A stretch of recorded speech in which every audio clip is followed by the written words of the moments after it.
¿Qué tal? Buenas tardes a todos. Agradezco al comité organizador de la Sociedad Mexicana de Medicina de Emergencias por la invitación a este 33 Congreso Internacional de Medicina de Urgencia y Reanimación. Me presento, soy el doctor Oscar Marín, soy especialista en medicina de urgencias. Tengo también alguna otra formación, sobre todo enfocada a ultrasonido o ecografía, dirigida al paciente enfermo o en estado crítico.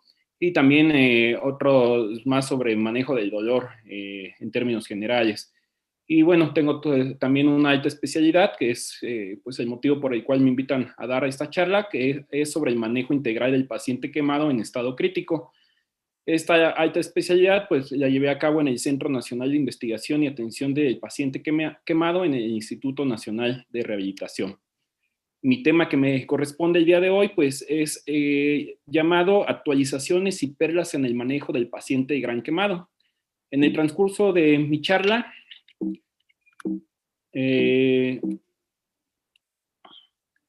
voy a hablar sobre algunos puntos importantes, los cuales trataremos de abordar en los siguientes minutos, identificando puntos claves, como su nombre lo dice, perlas en este abordaje y manejo en el área de urgencias, sobre la evaluación correcta de la lesión, la reanimación hídrica, el uso de algunos fármacos como albúmina y vitamina C, la quemadura de la vía aérea y lesión por inhalación, ventilación mecánica, analgesia, manejo de la herida, antibióticos y antimicrobianos y algunas cuestiones enfocadas sobre todo al pronóstico del paciente. No vamos a entrar en grandes detalles en cuanto al proceso fisiológico, fisiopatológico, puesto que esto ya se habrá abordado previamente. Ahora, primero vamos a ir abordando cada rubro. Ya se ha hablado sobre la correcta evaluación del paciente quemado. Únicamente, o más bien inicio esta charla con esta curva en la cual hace referencia al estado hipermetabólico del paciente quemado comparado con otras enfermedades o padecimientos críticos, como por ejemplo la sepsis o el trauma. Y fíjense bien cómo comparado precisamente con estas dos entidades, inclusive se ha comparado con otras más, como por ejemplo la pancreatitis crítica, representa o hace evidente la respuesta hipermetabólica sostenida que tiene el paciente quemado a lo largo de diferentes, o más bien a lo largo de varios o muchos meses, ¿no? Aquí en la gráfica, hasta 12 meses después, sin embargo, hay estudios que demuestran que el estado hipermetabólico o hipercatabólico del paciente quemado permanece hasta 24 o 36 meses después de haber sufrido la lesión. ¿Qué pasa con esto o por qué lo menciono? Pues porque precisamente las intervenciones que hagamos nosotros en el servicio de urgencias o en el área de reanimación, en el abordaje inicial y no se diga en el servicio prehospitalario, pues definitivamente van a tener un gran impacto no solo en el abordaje primario, sino también en las consecuencias o en el pronóstico a largo plazo de nuestro paciente. Ahora, ¿qué es lo primero que debemos de hacer? Pues es determinar la gravedad del paciente o la gravedad del problema. Y se ha destinado este término de gran quemado, el cual es un término que se ha traducido al castellano, que hace referencia más bien hacia los criterios de severidad o de referencia precisamente de este tipo de paciente o de este tipo de lesiones, que aborda diferentes rubros, como por ejemplo el mecanismo de lesión, la extensión de la lesión, de la quemadura, la profundidad de la misma, también algunos factores como por ejemplo la edad del paciente, las comorbilidades o la presencia del trauma asociado o inherente al mismo paciente. Algunos otros, como por ejemplo la afectación o lesión de regiones críticas, que si bien no requerirán un manejo en una unidad especializada de quemados o de cuidados intensivos, pues sí requerirán también el apoyo de servicios especializados, como por ejemplo cirugía plástica, rehabilitación, o oftalmología o demás. Hago hincapié a que el abordaje inicial, el famoso ABCDE, pues prácticamente en el paciente quemado va a ser igual o sin ningún cambio importante que cualquier otro paciente con algún trauma o con cualquier otro tipo de traumatismo. Vamos a abordar a nuestro paciente de manera muy similar, con algunos puntos que ahorita vamos a ir detallando. Una de las maneras más conocidas o más utilizadas para clasificar a nuestro paciente o clasificar más bien la quemadura, pues es precisamente en base a la extensión y profundidad de la lesión.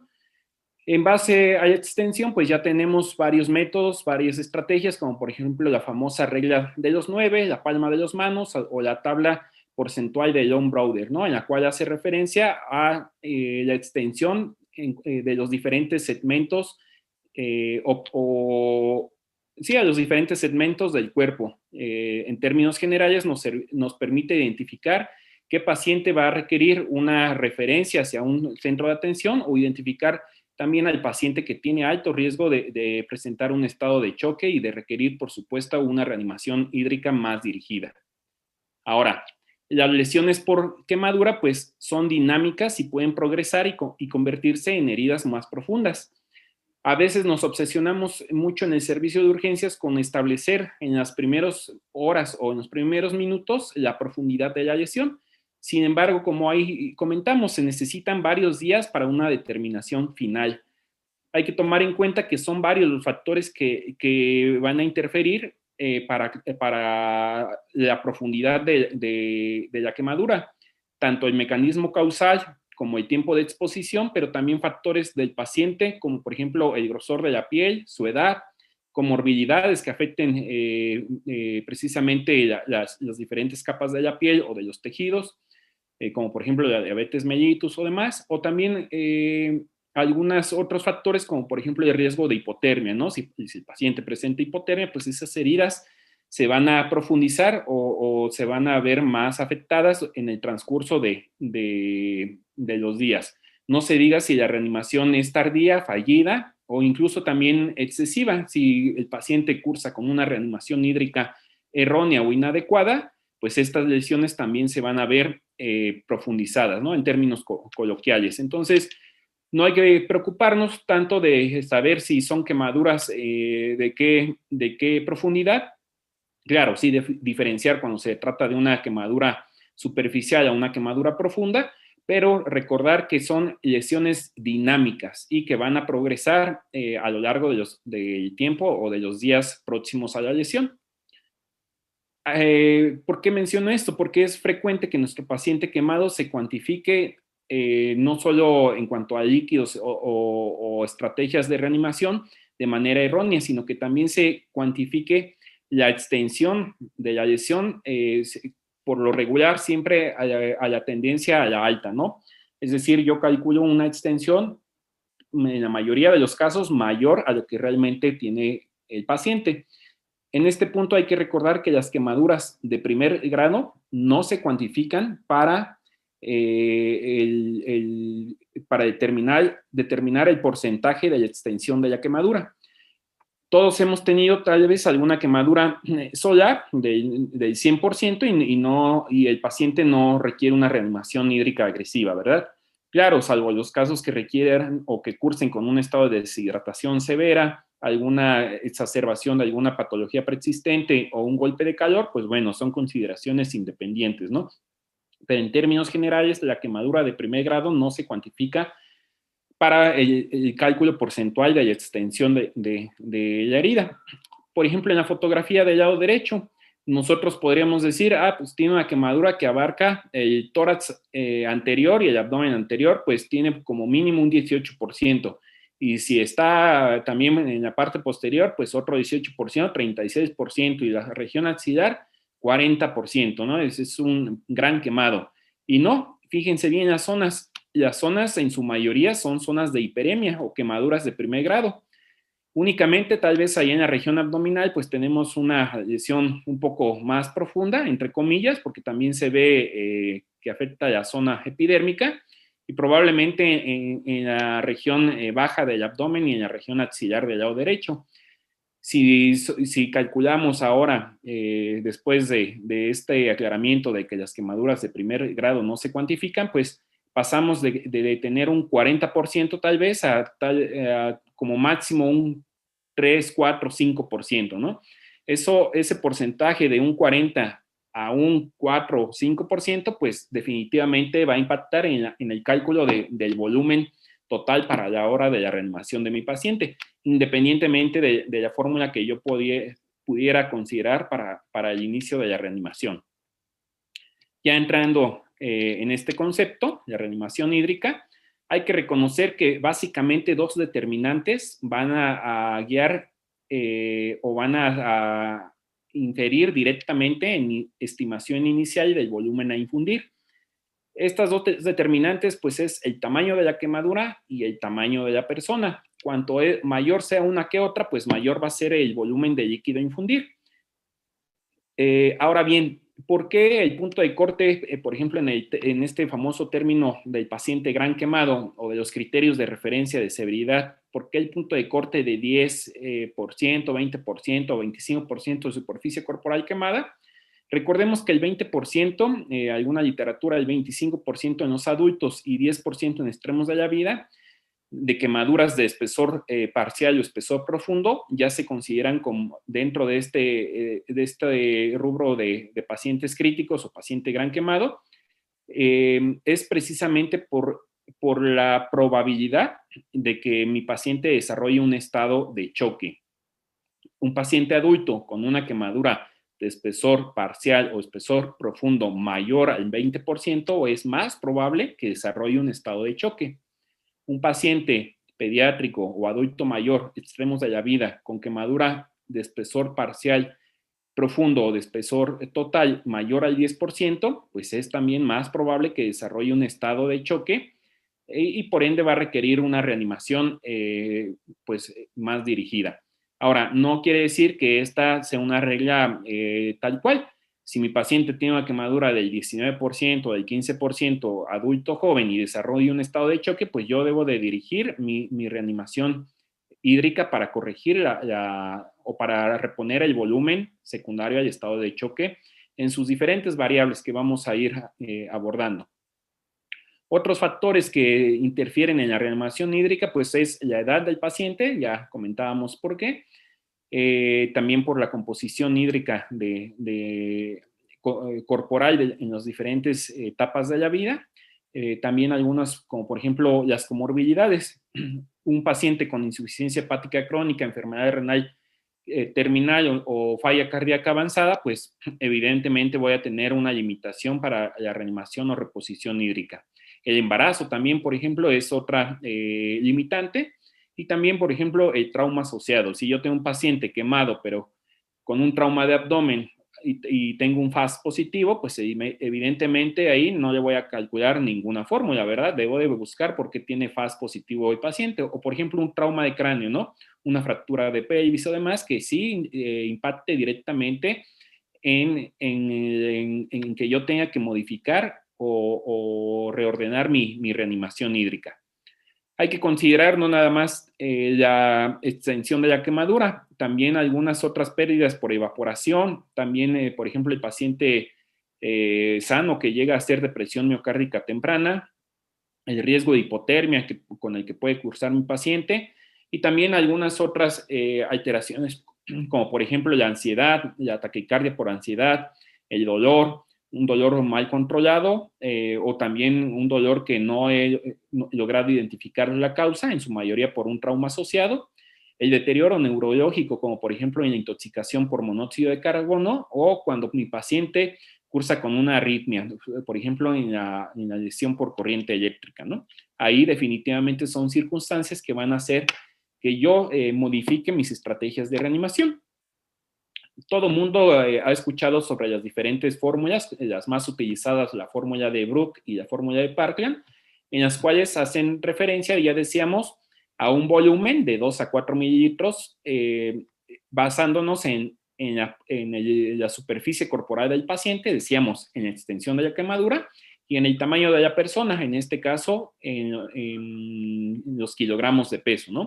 Sin embargo, a pesar de que la Asociación Americana de Quemados por consenso ha considerado estos límites de 2 a 4 mililitros para iniciar la reanimación hídrica, hay que recalcar que esto es un parámetro inicial de estimación. Posteriormente, este parámetro o esta tasa de infusión de líquidos va a estar dirigida o redirigido en base a metas de reanimación tradicionales y basada en variables macro y microdinámicas, como en cualquier paciente en estado de choque.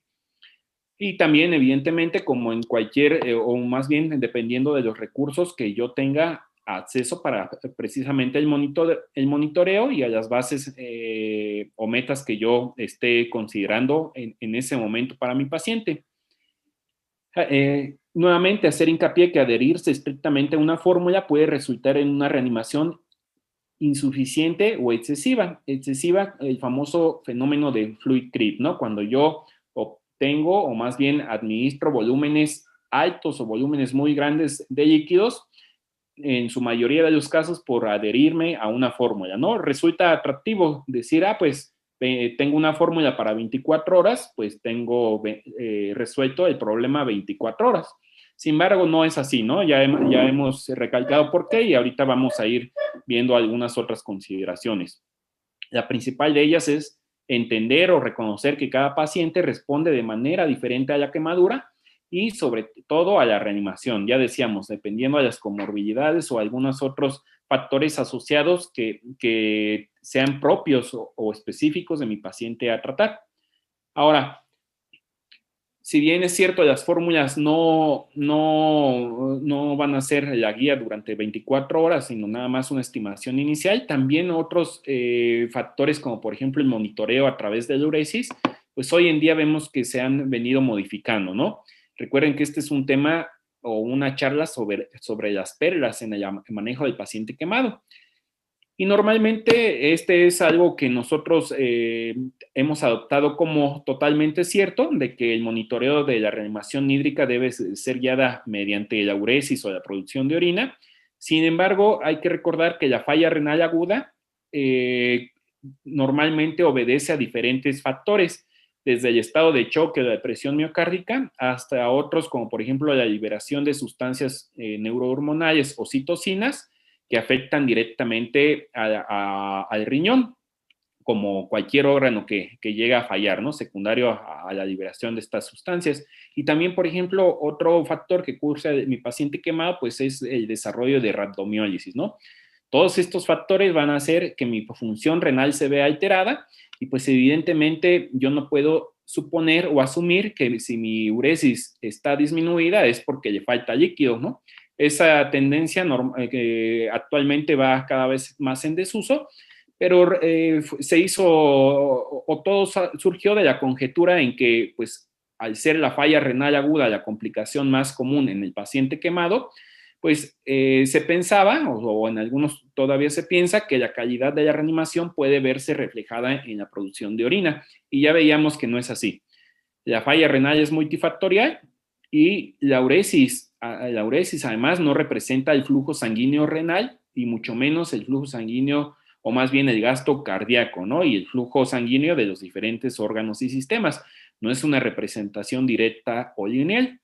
Ahora, todas estas fórmulas, monitoreo de uresis y demás, hay que recordar que se ha estudiado en pacientes con función renal normal, en orina no glucosúrica y también excluyendo el uso de diuréticos, además de que se basa en el peso ideal del paciente.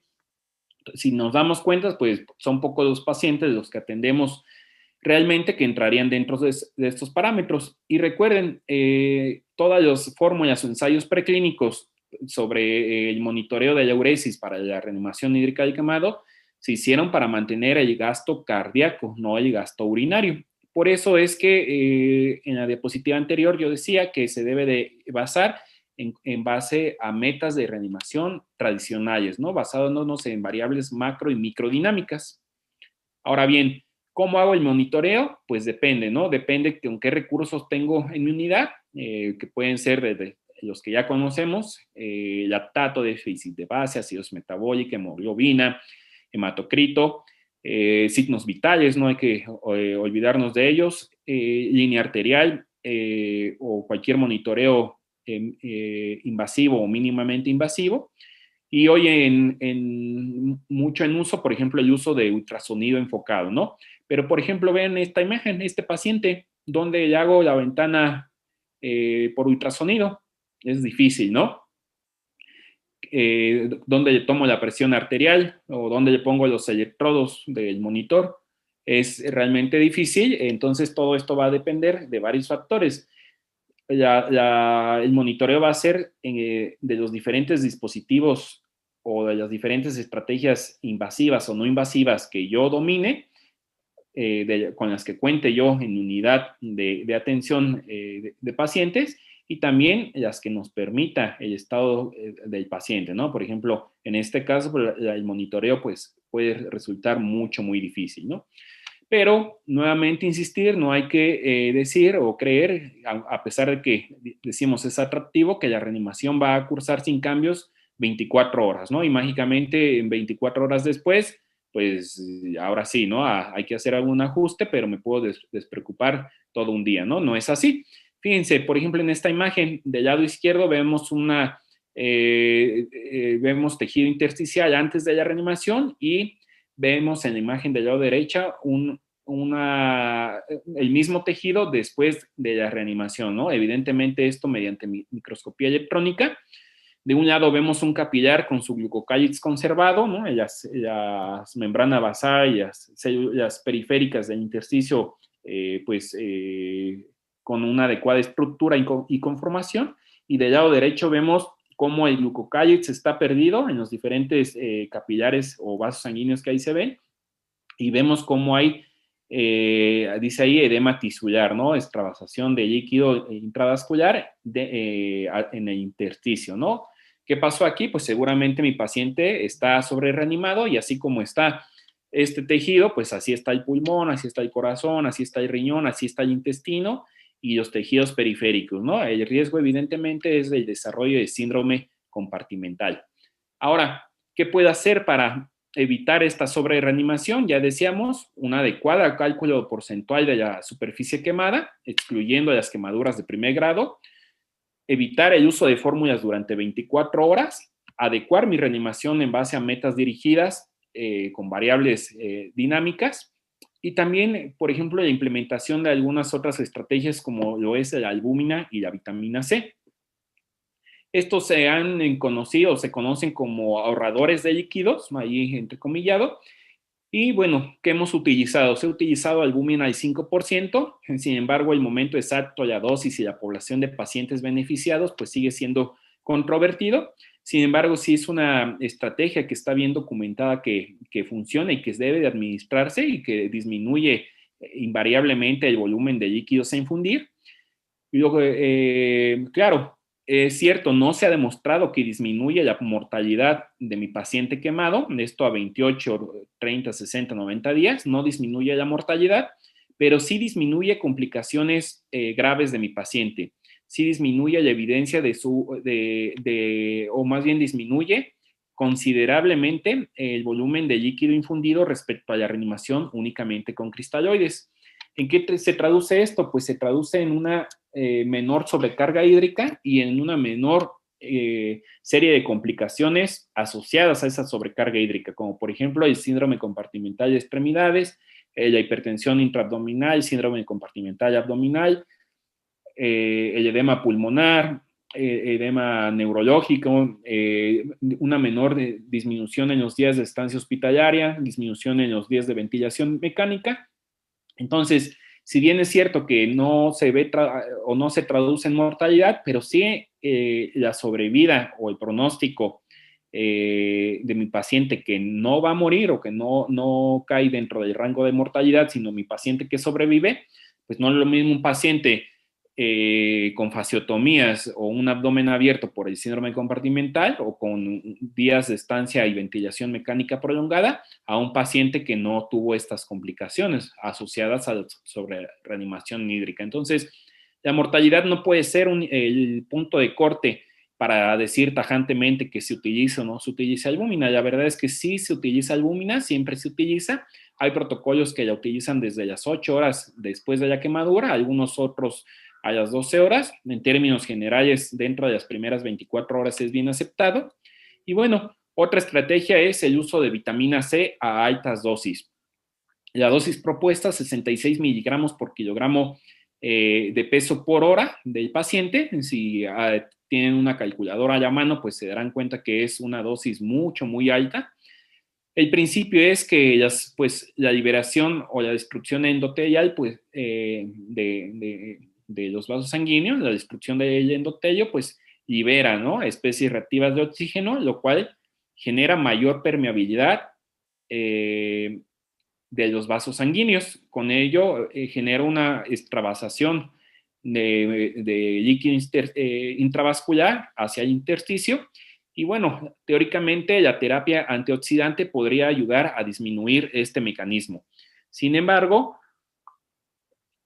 la vitamina C es soluble en agua y el exceso puede ser excretado por los riñones, causando una diuresis osmótica. ¿Qué pasaría si me ocasiona diuresis osmótica? Pues yo puedo decir que está orinando, no sé, 3, 4 mililitros por kilo por hora, ¿no? Y mi razonamiento lógico sería disminuir la tasa de infusión de líquidos de la reanimación, porque está orinando mucho. Pero puede ser que en realidad sea una uresis osmótica secundaria a la vitamina C. Entonces, a pesar de que actualmente está aceptada las macrodosis de 66 miligramos por kilogramo de peso por hora como un adyuvante, como ahorrador de líquidos, personalmente creo que esta terapia pronto estará en desuso, ¿no? Pero para ello, pues evidentemente se necesitan más estudios prospectivos y controlados para determinar si realmente es benéfica o no. Ahora, en cuanto a la lesión por inhalación, aquí hay que recalcar que la quemadura o la lesión por inhalación es un predictor independiente de mortalidad. Independientemente de la edad del paciente, el mecanismo de lesión o la extensión de la quemadura, si el paciente tiene una lesión por inhalación, va a ser un factor directo que incremente considerablemente la mortalidad de mi paciente.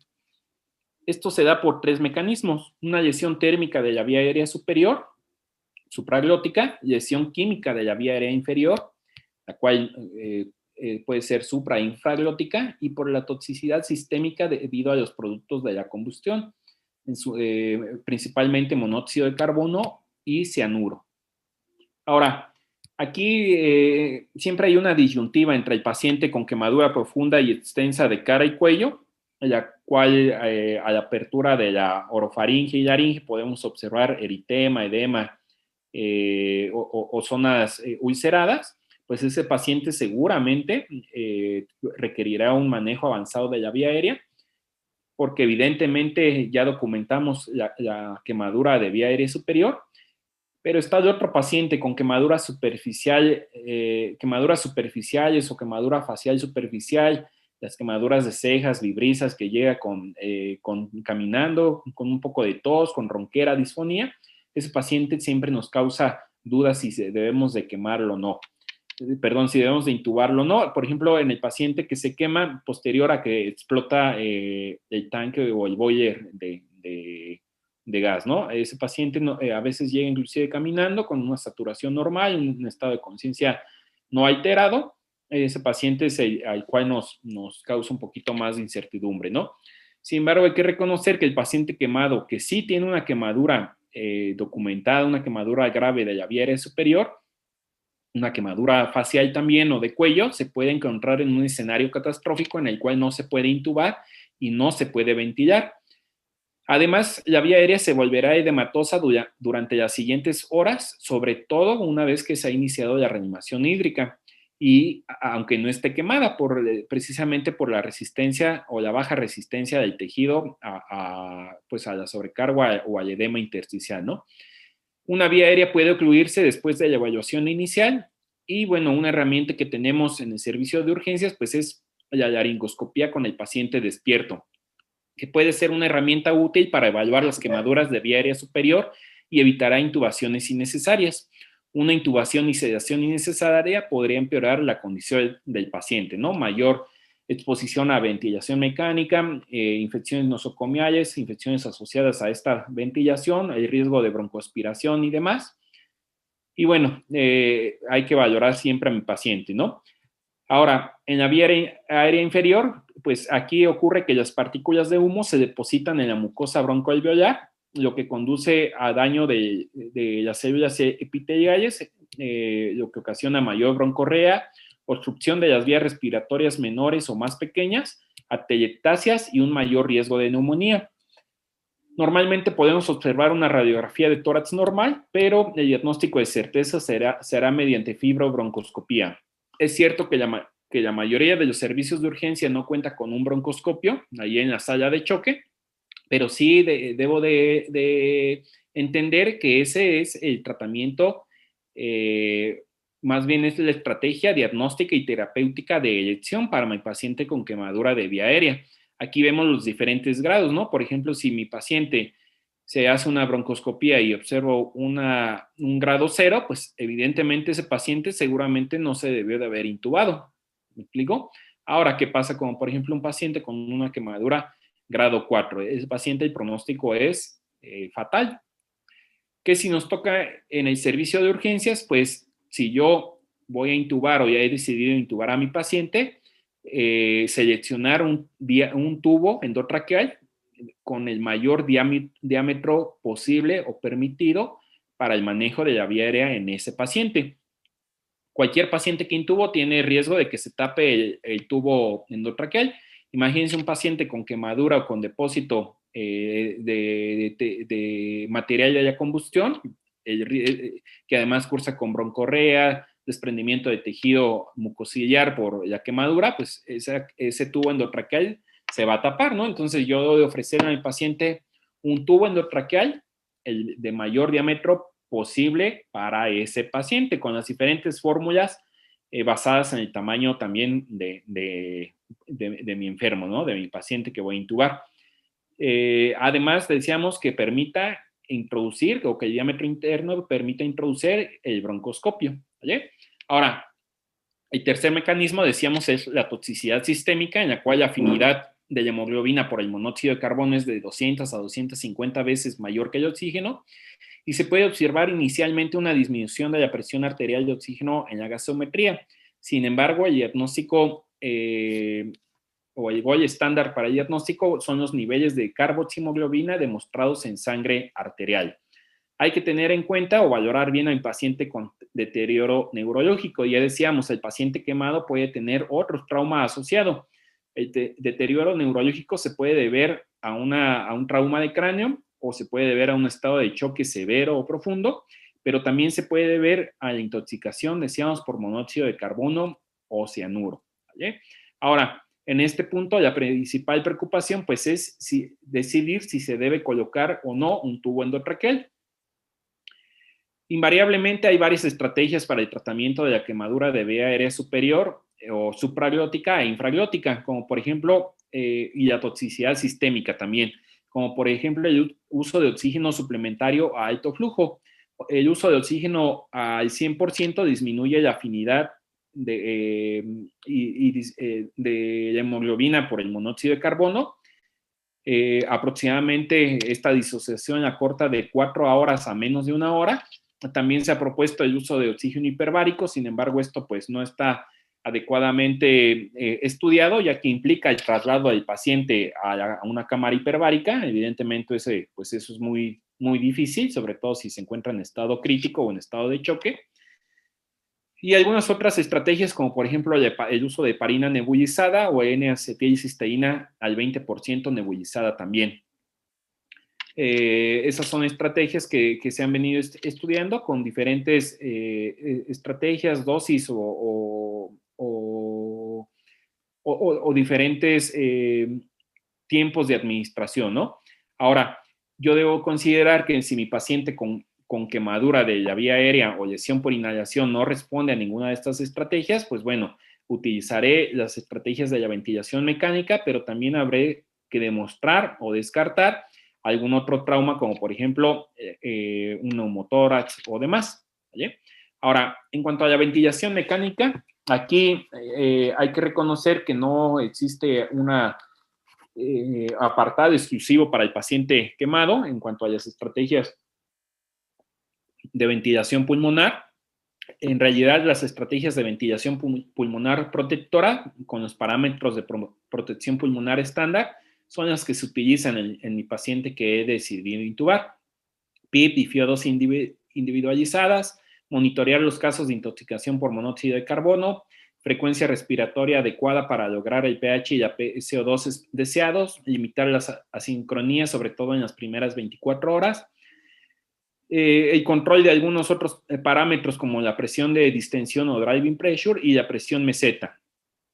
También precaución en las quemaduras circunferenciales de tórax y abdomen. Normalmente aquí me daría cuenta porque mis parámetros de protección se encuentran en parámetros estándar, pero yo observaría presiones de distensión elevadas en mi tórax, ¿no? Ahí si yo tengo una quemadura circunferencial, pues yo habría que considerar la escarotomía o la dermofaciotomía del tórax.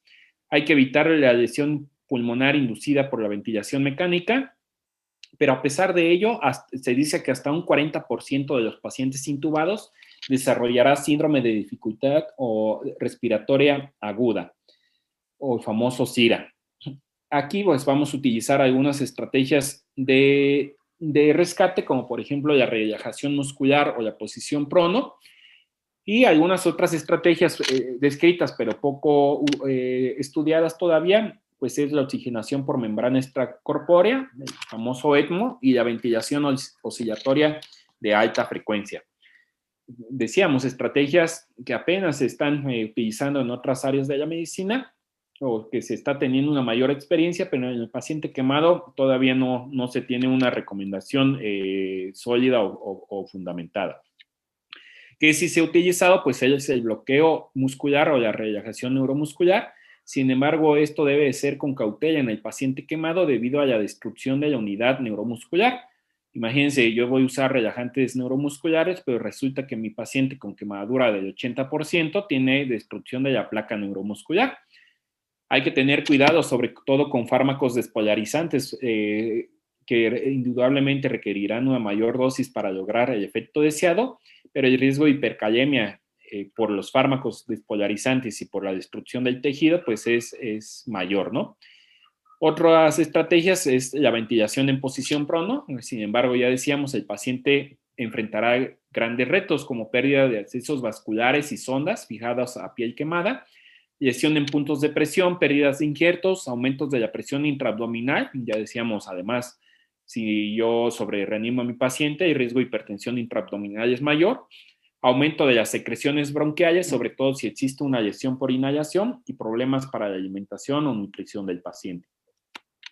En cuanto a la analgesia, es erróneo suponer que las quemaduras más profundas son menos dolorosas o no duelen por la destrucción del nervio aferente. Es muy frecuente que en los servicios de urgencias o en las unidades de atención de primer contacto diga, pues como tiene una quemadura de tercer o cuarto grado, pues hay una destrucción del paquete neurovascular, entonces no le duele al paciente y llegan a dejar al quemado sin analgesia. Eso es un error fatal, puesto que los mecanismos de generación del dolor no es únicamente por el sistema sensitivo aferente del sistema nervioso. Hay diferentes mecanismos. Por ejemplo, en este caso, el factor o el componente inflamatorio tiene o desarrolla un gran papel. Yo debo de identificar a mi paciente en qué fase de valoración yo lo estoy abordando. Evidentemente, el dolor más fuerte de todos, en teoría, es el dolor inicial. Cuando hay una destrucción de los diferentes receptores, hay una estimulación de los nociceptores, y de ahí pues va a haber diferentes etapas o fases de incremento del dolor, como por ejemplo el dolor de procedimiento, el dolor irruptivo, el dolor postoperatorio. Pues mi paciente va a cursar con dolor durante toda su estancia y incluso después de la cicatrización. ¿Por qué digo esto? Que tal vez no es tanto del servicio de urgencias, para que yo inicie una adecuada analgesia, incluyendo en las quemaduras profundas, ¿no? ¿Cuáles son las quemaduras que requieren injerto o las que en las extremidades se amputan o requieren escarotomía o requieren colgajos? Pues son las quemaduras profundas, las quemaduras de tercer y cuarto grado. Además, las quemaduras son lesiones irregulares que van a dejar terminaciones expuestas o de diferentes grados de profundidad que van a ser muy dolorosas. Entonces, ese es un error frecuente, creer que las quemaduras profundas no duelen. Al contrario, son las que van a estar más expuestas a estímulos dolorosos y nociceptivos durante toda la estancia prolongada del paciente. Entonces, siempre hay que dar analgesia a mi paciente quemado. ¿Qué analgesia? Pues depende del tamaño de la quemadura, profundidad, edad y otros factores del traumatismo. Ya decíamos, nunca dejar al paciente sin analgesia. Los mecanismos de generación del dolor son multifactoriales, como comentábamos. Actualmente, la estrategia más recomendada es la terapia multimodal y hay que evitar el famoso fenómeno de opioid creep, ¿no? Cuando hay un uso excesivo precisamente de opioides, que sin embargo los opioides pues son el pilar para el tratamiento o control del dolor de mi paciente quemado. Ahora, hay diferentes estrategias en cuanto a la analgesia multimodal. Esto no difiere al manejo del dolor de cualquier otra patología. De hecho, se utiliza la escalera análoga de la Organización Mundial de la Salud y hay diferentes fármacos, ¿no? Por ejemplo, el uso de acetaminofén o paracetamol recomendado por su efecto sinérgico con los opioides. El uso de antiinflamatorios no esteroideos únicamente por periodos cortos. Pueden ser, por ejemplo, dosis de rescate de algún AINE para, por ejemplo, periodos de dolor disruptivo o cuando yo voy a realizar alguna curación mínima, evidentemente. También, por ejemplo, el uso de benzodiazepinas debido a la ansiedad asociada, sobre todo si el paciente no tiene una sedación profunda o no está intubado. Si mi paciente está consciente de sus lesiones, está despierto y ve que está quemado y además lo voy a curar, el uso de benzodiazepinas para la ansiedad pues resulta razonable. Hoy en día, pues también se utiliza más frecuentemente la anestesia regional para casos específicos, el uso de ketamina, infusión de lidocaína, agonistas alfa, como por ejemplo la dexmedetomidina, y el uso de gabapentinoides en etapas posteriores, sobre todo en etapas de repitelización o en etapas crónicas también de abordaje del dolor de mi paciente. En cuanto al manejo de la herida, no me voy a meter mucho, puesto que hay un tema específico para esto. Solo recordar que la cobertura cutánea temprana es el estándar de oro en el tratamiento del paciente quemado. Toda herida debe de limpiarse, en su mayoría mediante irrigación con agua y jabón, cubrirse con material apósito estéril, eso sí nos toca en el servicio de urgencias. Se debe de diseñar un plan quirúrgico apropiado con un servicio quirúrgico tratante también, traumatología, ortopedia, cirugía plástica, y el tejido dañado siempre debe ser removido bajo un control óptimo del dolor. Fíjense, las ampollas presentes deben eliminarse siempre en todos los casos. ¿Por qué? Porque las ampollas, ámpulas, flitenas, como ustedes saben, son más frecuentes en las quemaduras de segundo grado superficial. Sin embargo, no son exclusivas. En las quemaduras de segundo grado superficial, en teoría, el paquete neurovascular está íntegro. Pero vean esta imagen, la coloración del primer dedo no es igual a la de los demás. Seguramente debajo de esa gran ámpula o esa gran flitena encontraré una quemadura mucho más profunda. ¿Cómo voy a saber si está esa herida más profunda? Pues únicamente, o la única manera de saberlo es retirando este tejido, ¿no?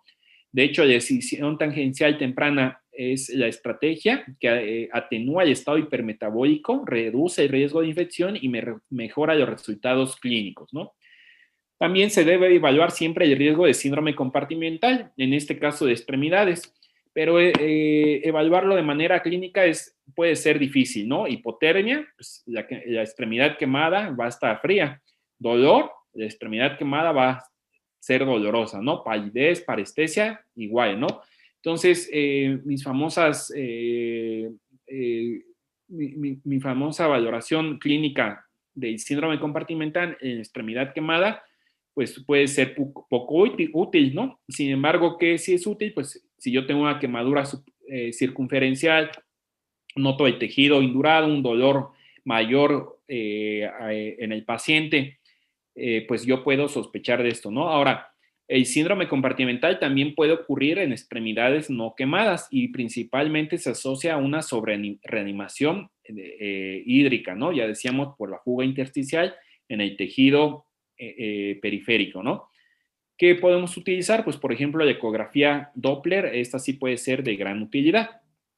En cuanto a los antibióticos y antimicrobianos, aquí hay que reconocer que todas las heridas por quemadura, todas eventualmente serán colonizadas por múltiples microorganismos, pero no voy a dar todos los antibióticos que existen, ¿verdad? Entonces, a pesar de que van a ser colonizadas por múltiples microorganismos, no todos van a tener la capacidad o no todos van a desarrollar un proceso infeccioso, un estado de sepsis o infecciones complicadas. Yo debo de reconocer esto, ¿no? Además de los factores de mi paciente, las diferentes comorbilidades y demás. Lo que sí es que en cuanto a los antimicrobianos tópicos, estos sí son un pilar en el tratamiento. Normalmente se utilizan apósitos de plata en cualquier forma, debido a la poca resistencia clínica que tienen los microorganismos. Y lo que sí se recomienda es que los elementos para la atención deben de ser para uso exclusivo de cada paciente, es decir, estetoscopios, batas, caja de guantes, no sé, el bote de sulfadiacina de plata. La medicación tópica debe ser exclusivo para cada paciente. Cada paciente debe tener su termómetro, su estetoscopio y demás para evitar precisamente la colonización de microorganismos más agresivos o más virulentos, ¿no? O más patógenos. Ahora, es muy frecuente también que siempre a mi paciente quemado yo administre algún antibiótico sistémico intravenoso de manera profiláctica, ¿no? Pues se va a colonizar. Sí, pero ya decíamos que se puede colonizar por múltiples microorganismos, ¿no? Yo no puedo poner muchos antibióticos o antibióticos de amplio espectro de manera inicial. Lo único que estaría ocasionando es generar microorganismos más resistentes o inclusive infecciones graves por hongos o inclusive por parásitos. La terapia entonces antimicrobiana sistémica solo va a estar indicada en pacientes con infección confirmada mediante cultivos y el estándar de oro para el diagnóstico de infección es el cultivo cuantitativo.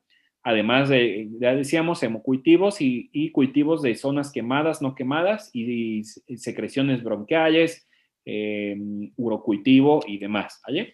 Ahora, el riesgo de infección pues va a estar latente o va a permanecer hasta que no exista una cobertura total o definitiva de la piel y va a depender, ya decíamos, de varios factores, la localización y profundidad de las quemaduras, por ejemplo, si se encuentran en región glútea, perianal o cerca de pliegues inguinales, pues son heridas que se van a contaminar más frecuentemente. También la inmunidad previa del huésped, la respuesta inflamatoria, ya decíamos, las múltiples intervenciones, no solo para lavado, sino también para la toma y aplicación de injertos, estancias prolongadas, la capacidad de virulencia de los microorganismos, pues son solo algunos factores que van a influir para el desarrollo de infecciones de mi paciente. De hecho, la sepsis es un problema diferente en los pacientes con quemaduras extensas, pues existe una exposición constante de múltiples microorganismos combinada con la respuesta hipermetabólica prolongada de mi paciente. Ya decíamos que se extiende hasta 12, 24 meses después de la lesión, pero sí hay que reconocer que la sepsis representa el 75% de las causas de mortalidad en los pacientes que sobreviven a la reanimación del estado de choque inicial. En cuanto al pronóstico, ya decíamos, a pesar de que la mortalidad no puede ser la única estrategia o más bien la única punto para evaluar un adecuado tratamiento de mi paciente quemado, la realidad es que casi siempre, en la mayoría de los casos, la mortalidad refleja qué tan bien o qué tan mal se llevó a cabo el abordaje del paciente. Este es un puntaje conocido como puntaje revisado de Baux, que toma en cuenta la edad y el porcentaje de superficie corporal quemada de mi paciente, además de un puntaje de 17 puntos extra si existe lesión por inhalación.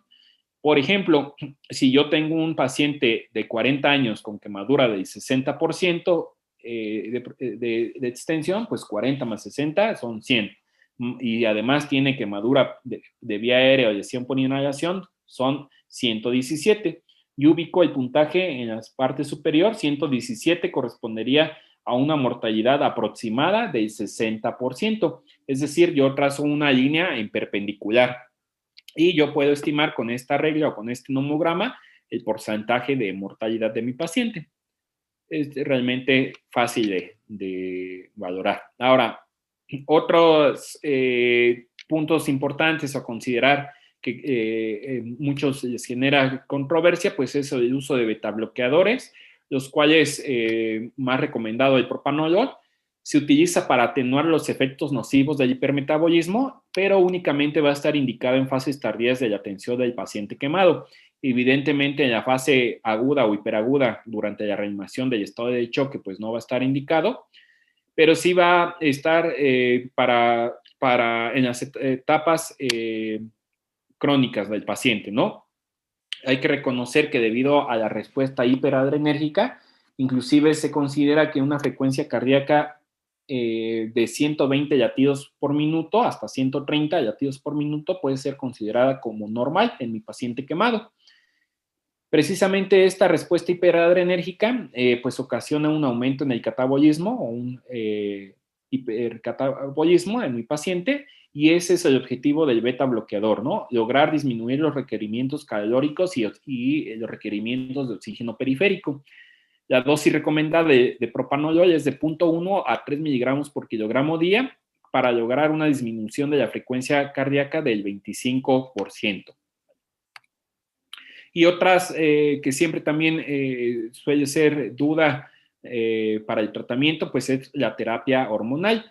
La terapia hormonal es algo controversial, se ha utilizado diferentes hormonas, como por ejemplo hormona del crecimiento, insulina, testosterona también, y bueno, la única aceptada o más aceptada es la oxandrolona. La oxandrolona mejora el catabolismo proteico muscular a través de aumentar la síntesis proteica, reduce la pérdida de peso, mejora la cicatrización o la velocidad de cicatrización, aumenta la masa corporal y el contenido mineral óseo. En México, a pesar de que no existe una presentación vía oral, pues la dosis recomendada es de 20 miligramos al día. Y ya para terminar, a manera de conclusiones, pues en el paciente quemado o actualmente no existe un tratamiento único que garantice la recuperación del paciente. La evaluación inicial correcta es el primero de una larga serie de pasos que, como decíamos, es una entidad que se va a prolongar meses, hasta 2, 3 años después, y evidentemente las decisiones que yo tome en los primeros minutos o en las primeras horas en mi sala de urgencias van a impactar positivo o negativamente en el pronóstico de mi paciente.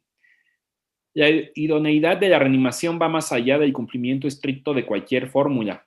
Todos los ajustes deben basarse en la respuesta fisiológica del paciente, y una mejor comprensión de los principios de atención ha resultado en mejores tasas de supervivencia debido al desarrollo de protocolos de reanimación, soporte respiratorio, control de infecciones, decisión temprana y cierre de la herida.